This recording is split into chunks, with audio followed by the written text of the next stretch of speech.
আমার কাছে যেই জিনিসটি সবথেকে বেশি ভালো লেগেছে কানাডা আসার পরে সেটা হচ্ছে আমাদের স্কুলের টিচাররা এত এত বেশি ফ্রেন্ডলি যে তারা নিজেরাও পর্যন্ত বলে কি হয়েছে বলো, আমরা তো তোমাদের ফ্রেন্ড। এবং আমাদেরকে খেলার ছলে পড়ায়। তো সব কিছু মিলিয়ে মনেই হয় না যে পড়াশোনাটা অনেক কঠিন, মনে হয় এটা ইজি, মাথার ওপর কোনো প্রেশারই পড়ে না। আসসালামু আলাইকুম, সায়েন্স হলের পক্ষ থেকে সবাইকে শুভেচ্ছা। বুঝতেই পারছেন কী নিয়ে আজকে আলোচনা হবে। আজকে হচ্ছে বলতে পারেন আমি যে কানাডাতে 3 বছরের বেশি সময় আছি এবং আমার ফ্যামিলি 1.5 বছরের কিছু বেশি সময় ধরে কানাডাতে আছে। তো এই এতদিনের একটা এক্সপেরিয়েন্স, অর্থাৎ কেমন লাগছে, কি কি ভালো লাগা, কি কি খারাপ লাগা, এরকম কিছু টপিক নিয়েই আমাদের আজকের আলোচনা। কানাডাতে ট্রিটমেন্ট খরচ অনেক বেশি, কিন্তু যারা কানাডায় পিআর মানে পার্মানেন্ট রেসিডেন্সি এবং ক্লোজ ওয়ার্ক পারমিটে আসে তাদের জন্য চিকিৎসা খরচ ফ্রি। ফ্রি বলতে ফ্রি, অনেকে সরকার থেকে অনেক ট্যাক্স নেয়, অনেকে বলবে যে এটা তো ফ্রি না, আপনার ট্যাক্সের টাকায় আপনার ট্রিটমেন্ট হচ্ছে, হোক সেটা, কিন্তু তারপরও পুরোপুরি ফ্রি। সেজন্য আমার সাফা হওয়ার সময় আমাদের কোনো খরচ যায়নি আলহামদুলিল্লাহ, শুধুমাত্র মেডিসিন খরচ গিয়েছে। এছাড়া পুরো ট্রিটমেন্ট এবং কোন হসপিটালে হবে, কোথায় হবে, কেমন অবস্থা, মানে সব হচ্ছে ডাক্তার নার্স এদের উপর ছিল। আমাদের কোনো টেনশনই করতে হয়নি। তারাই কল করে আমাদের আল্ট্রাসাউন্ড বলেন, এনএসটি বলেন, বিভিন্ন টেস্ট সব কিছু তারাই আমাদের ফোন করে করে ব্যবস্থা করেছে। এটা অনেক ভালো, আমার কাছে খুব ভালো লেগেছে। সাফার কি মতামত? এই কি চুপ করে কি শুনো?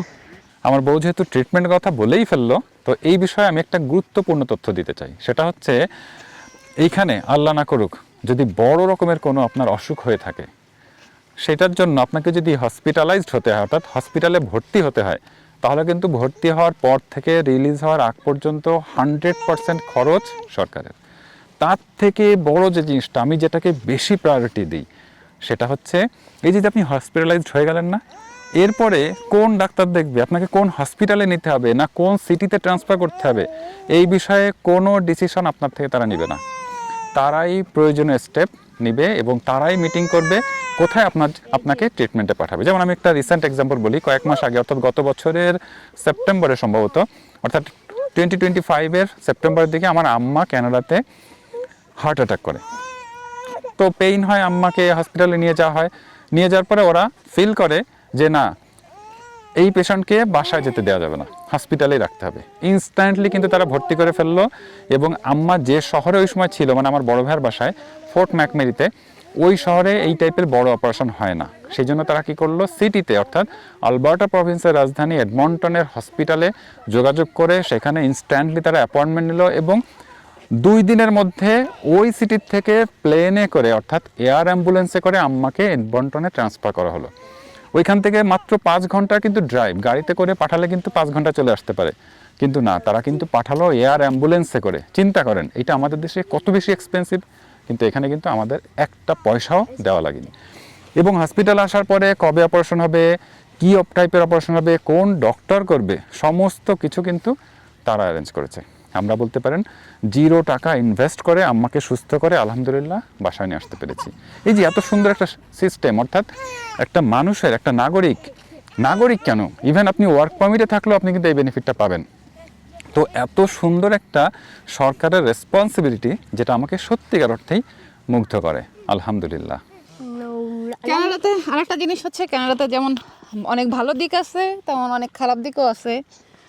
বিশেষ করে আমরা যারা অন্য কান্ট্রি থেকে আসি, আমাদের খারাপ দিকের মধ্যে একটা হচ্ছে এখানে কোনো আত্মীয় স্বজন নাই সেরকম, দেশে সব আত্মীয় স্বজন, প্লাস সাফওয়ান আমরা যে স্ট্রিট ফুড খেতাম বাংলাদেশে, ঝালমুড়ি, ফুচকা, হ্যাঁ অনেক অনেক খাবার, সেগুলো আমরা এখানে খুব মিস করি।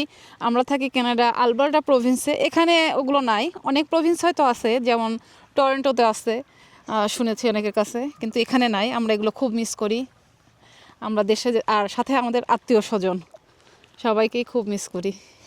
তো আত্মীয় স্বজনের কথা যেটা বললো, আসলে এটা আমি খুব মিস করি। সেটা হচ্ছে এখানে যেটা আপনাকে ধরে নিয়ে আসতে হবে, মানে একদম মাইন্ডসেট করে আসতে হবে যে আল্লাহ না করুক পরিবারের আত্মীয় স্বজনের কেউ যদি দেশে মারা যায়, সেক্ষেত্রে কিন্তু আপনি ইনস্ট্যান্টলি ম্যাক্সিমাম ক্ষেত্রেই দেশে যেতে পারবেন না।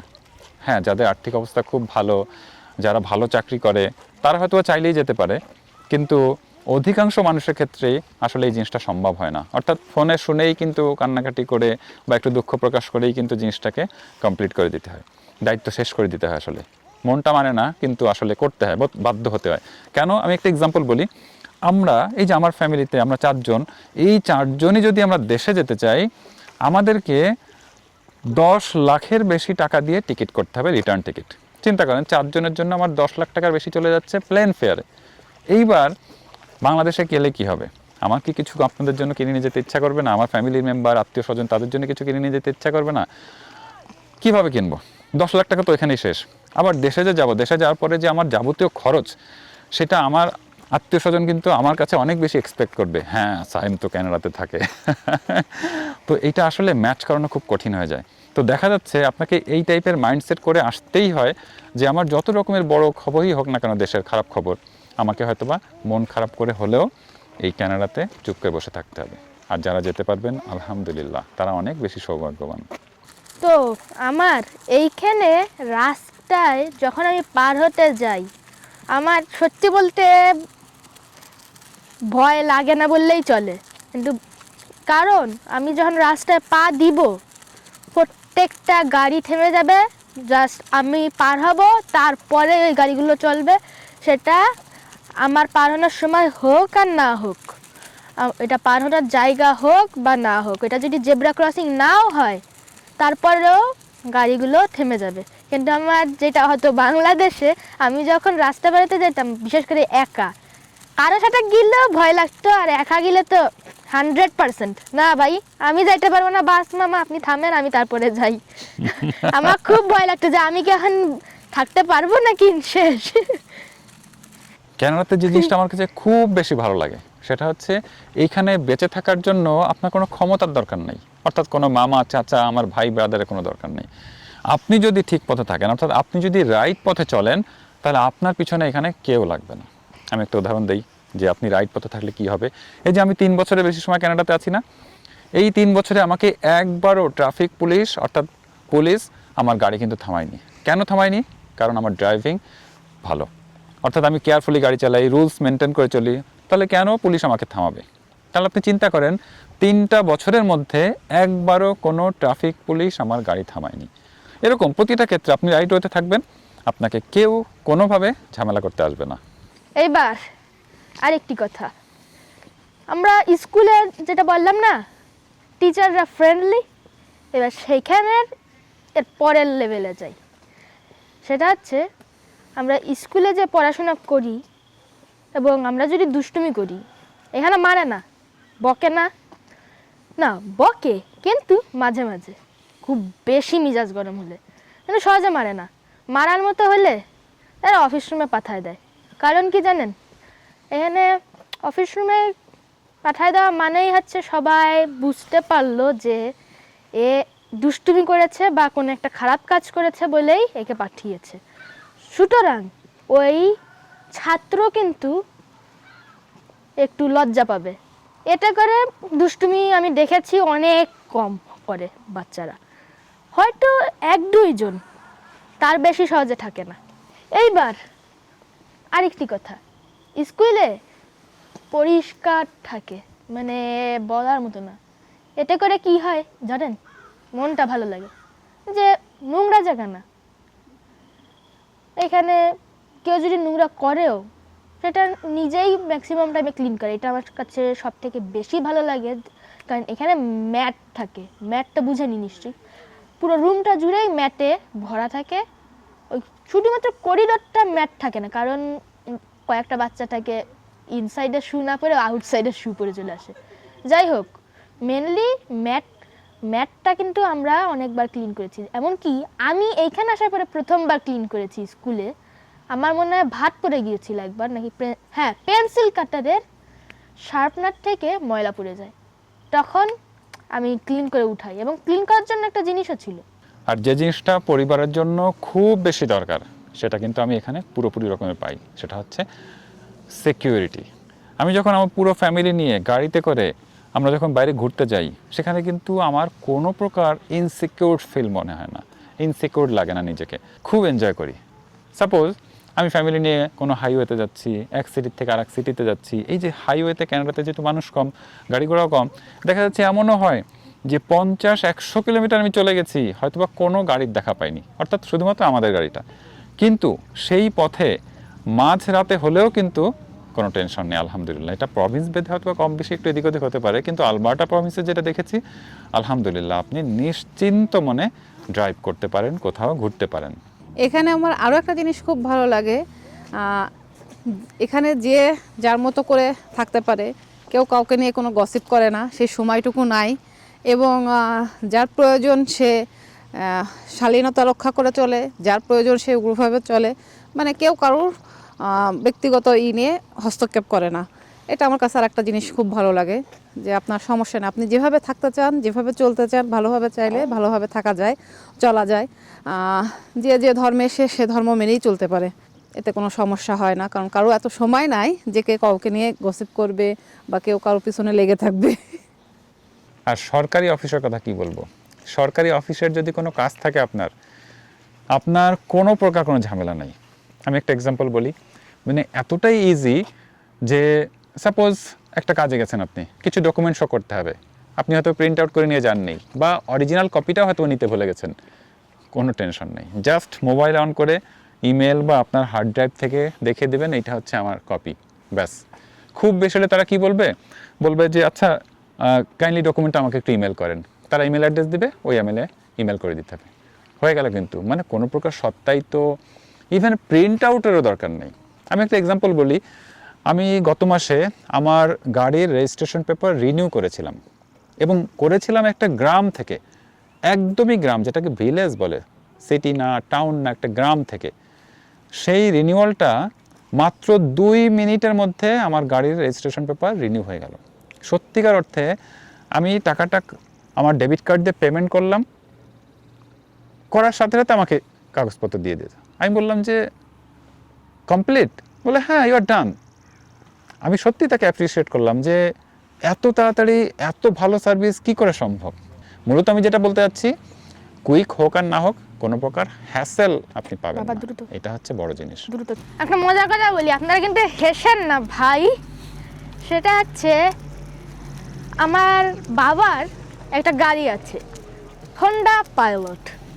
তা আমি গাড়িটা যখন উঠি, আমার সত্যিকার অর্থে একটু মজাই লাগে, কারণ জানেনই তো নিজেদের গাড়ি থাকা মানে কি ভাব।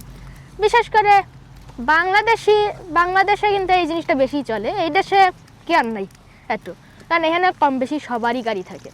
আলহামদুলিল্লাহ যে আমরা আমাদের সামর্থ্য অনুযায়ী এত একটা ভালো গাড়ি পেয়েছি। মানে আমার গাড়িতে যখনই বসি তখনই ভাবি সেই বাংলাদেশে তো এইরকম কথা চিন্তাই করতে পারিনি যে একটা গাড়ি থাকবে আমাদের। কিন্তু এখানে এসে গাড়িটা উঠি, তারপরে কত দূরে যাচ্ছি গাড়িটা করে, এখানে কিন্তু বাসে চলছি না, সিএনজিতে উঠছি না, রিক্সায় না, আলহামদুলিল্লাহ। পড়াশোনার ব্যাপারে একটা কথা বলি, সেটা হচ্ছে আমি যেহেতু পড়াশোনা একটু কম করি, আমার পড়াশোনা করতে ভালো লাগে না, তাদের জন্য একটা মেসেজ দিই, সেটা হচ্ছে ক্যানাডাতে পড়াশোনা তেমন না করলেও আপনার জীবনটা মোটামুটি ভালোভাবে চলে যাবে। মানে আমাদের দেশের মতো না যে আমরা কথা যেটা বলি, ভাই তুমি তো পড়াশোনা করছো না, তোমার কিন্তু ভবিষ্যৎ অন্ধকার, রিক্সা গাড়ি চালিয়ে তোমাকে সারা জীবন পার করতে হবে। এখানে ওই জিনিসটা নাই, মানে যে পড়াশোনা করে না সেও দেখা যাচ্ছে গাড়ি বাড়ি কিনে মোটামুটি ভালোই আছে, হয়তোবা আহামরি লাইফ লিড করতে পারবে না, কিন্তু আলহামদুলিল্লাহ তার বেসিক জিনিসপত্র সবই থাকবে, খুবই সুন্দরভাবে তার সংসারটা চালাতে পারবে। তার একটা জলজান্ত উদাহরণ দিই, সেটা হচ্ছে আমরা যার কাছ থেকে চুল কাটাই, বুঝতে পারছেন, উনি কিন্তু ওই কাজ করে শুধু তা না, উনি ওই সেলুনটারও কিন্তু ওনার। তো মোটামুটি তার অবস্থা একদম খারাপ বলবো না আমি। তার একটা এক্সাম্পল দিই, আমি কয়েকদিন আগে মসজিদে গেছি, ওই ভাইও আসছেন, উনি একজন মুসলমান, মসজিদে নামাজ পড়ছি, উনি সাধারণত ওনার একটা হোন্ডা ট্রাক আছে, মানে ট্রাক চালায় আর কি, যেটাকে আমরা বাংলাদেশে যে পিক আপের মতো বলি আর কি, এখানে ট্রাক বলা হয়। তো উনি বাইক নিয়ে আসছে, আমি বললাম যে ভাইয়া আপনি বাইকও চালান? বলে হ্যাঁ, বাইকটা তোমার শখের জিনিস, আমি শখ করে বাইক কিনেছি। তো বাইকটা দেখতে গেলাম, আমি দেখে তো বাইকের ব্র্যান্ড হচ্ছে BMW, এবং সিসি কত জানেন? 750 সিসি। যেটা আমাদের দেশে আমরা চিন্তাই করতে পারি না, তাই না? হ্যাঁ, এখানে হয়তো এটা নর্মাল ব্যাপার, কিন্তু আমি যেটা মূলত বোঝাতে চাচ্ছি যে আপনার অল্প ইনকামেও কিন্তু এখানে আপনার জীবনটাকে অনেক ভালোভাবে লিড করতে পারবেন আলহামদুলিল্লাহ। তবে একটা জিনিস আমার কাছে খুবই খারাপ লাগে, সেটা হচ্ছে আমরা বাংলাদেশিরা আমাদের মধ্যে যে একটা আন্তরিকতা কাজ করে, ইমোশন কাজ করে, সত্যিকার অর্থে আমি কিন্তু এই কানাডাতে এই জিনিসটা খুবই কম দেখেছি। মানে আমার মনে হয় মানুষের মধ্যে ইমোশনটা হয়তো খুবই কম। মানে ওই যে আপনি একটা ঝামেলা পড়েছেন বা আপনাকে মানুষ হেল্প করতে পারেনি বা আপনার একটা বিপদ হয়েছে, আর একজন মানুষ কথাটা শুনে জাস্ট সরি বলবে, এই সরিতেই আমার মনে হয় তাদের সমস্ত দায়িত্ব শেষ হয়ে যায়, যেটা আমরা আসলে বাংলাদেশি হিসাবে এই জিনিসটাকে আসলে মেনে নিতে পারি না। অন্তত আমি এই জিনিসটাকে মেনে নিতে পারি না। আমি সবসময় বলি কানাডাতে অনেক কিছু আছে, কিন্তু আমাদের মতো ইমোশন জিনিসটা কিন্তু নাই। আমি একটু সামারাইজ করি, আর বেশি দীর্ঘায়িত করবো না আলোচনা, আমি একে একে বলে যাচ্ছি। আমি সাফনের কথাটাতে এক কথায় বলি, সাফন কানাডাতে থাকতে চায়, ও খুবই এনজয় করে আলহামদুলিল্লাহ। সব কিছু মিলিয়ে সাফনের কানাডাতে খুবই ভালো লাগে। আমার বউর কথা যদি বলি, হ্যাঁ, বউ তার ফ্যামিলিকে অনেক মিস করে, যে তার বাবা মা দেশে আছে, ভাই বোন দেশে আছে, তো দেশে যেতে চায়। এই যে আমি বলেছিলাম না দেশে যাওয়াটা এতটা ইজি না, ওই জিনিসটা মিস করে, কিন্তু আর সব কিছু মিলিয়ে সেও কানাডাতে খুব এনজয় করে। আর আমার ব্যাপারটা কি বলবো, আমি যেহেতু একজন পুরুষ মানুষ, ফ্যামিলির কর্তা, তো আমার যেহেতু একটা ফ্যামিলির প্রতি রেসপন্সিবিলিটি আছে, আমার ফ্যামিলিটাকে গোছায় দেওয়া আমার যেমন একটা দায়িত্ব, আমার ইচ্ছা, আমার স্বপ্ন, এবং এটা শুধু স্বপ্ন না, এটা আসলে আমার রেসপন্সিবিলিটি। তো সেই দিক থেকে যদি আমি বলি, আমি আসলে কানাডা থাকতে চাই। কানাডা আমার খুব ভালো লাগে। কিছু কিছু কালচার, কানাডিয়ান কালচার হয়তো আমাদের সাথে যায় না, কিন্তু সব কিছু মিলিয়ে বলবো আপনি ওইটাকেও ম্যানেজ করে নিতে পারবেন। যেমন আমি যেটা বলি, এই যে আমরা লাকলাবিশে চলে আসছি, এটা কিন্তু বড় সিটি না, এটা ছোট্ট একটা টাউন, কিন্তু ছোট্ট এবং পরিপাটি। এই যে যেমন দেখেন, এই যে যে এলাকায় আমরা আজকে শ্যুট করলাম, এটা আমার বাসার থেকে ওয়াকিং ডিস্টেন্স, খুবই সুন্দর পরিপাটি, লেকের পাশে আমরা আছি, খুবই ভালো লাগে। কিন্তু আপনি যদি ওয়েস্টার্ন কালচার থেকে, কানাডিয়ান কালচার থেকে দূরে থাকতে চান, এরকম ছোট্ট একটা শহর বেছে নেবেন, আপনি কিন্তু আপনার মতো করে থাকতে পারবেন। তবে একটা জিনিস, মসজিদ আছে কিনা আপনার এলাকায় এটা একটু জেনে নিন, যদি আপনি মুসলমান হয়ে থাকেন।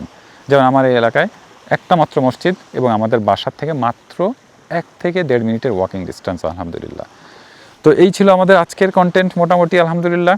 আপনাদের সাথে শেয়ার করেছি আমাদের 3 বছরের এক্সপেরিয়েন্স।